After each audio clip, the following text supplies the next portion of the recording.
Last month we went to the Norwich Games Festival, which we go to every year. This is a free games festival that happens in the Norwich Forums, which is just like the open mall center of Norwich.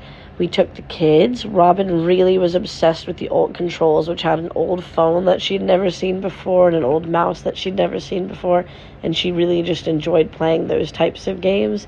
Kai, on the other hand, enjoyed this game jam section. This is Robin trying to park a car, but Kai ended up playing some strategy games there for quite some time, and Amelia ended up playing this car parking game as well because she also thought it was very fun. I think that was our favorite from our family for the game jam section. These were all games made in 24 hours. Man, I think I'm losing my voice. This multiplayer penguin one, Robin thought was really silly, but we couldn't really figure out how the multiplayer works. And this is the strategy game that Kai spent quite some time really getting into. There were tons of different games on show, but these Game Jam game computers had lots of games that you could pick. Robin was used in in some sort of animation, and she ended up making some clip there. Could also watch Mario Kart happen on this big TV outside, and there were some like video games in real life. This was Pong. We spent some time doing that. We played this whack-a-mole game where you could be the whack-a-mole. The girls were too fast for me. I couldn't do it. Dan was much better at it.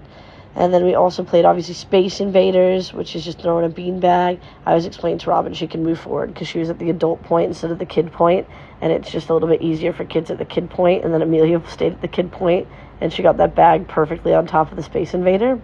We went back in, and Robin started doing this voice movement game, which she thought was interesting, but Amelia found that if you tap the microphone, that noise is actually perfect, whereas there was so much background noise, it wasn't great to use it inside there. Dan really enjoyed this racing game. Racing games were a big theme. Here's an alt control game with the mouse ball from like an old mouse, and as you roll the mouse ball, the ball in game rolls around. We were back at this voice thing for absolute ages. It was just a really fun, like low-key, cool day, and then we went out for dinner afterwards. And we all just had so much fun playing video games and hanging out together. And it was completely free. It's on every single year. It's definitely worth checking out.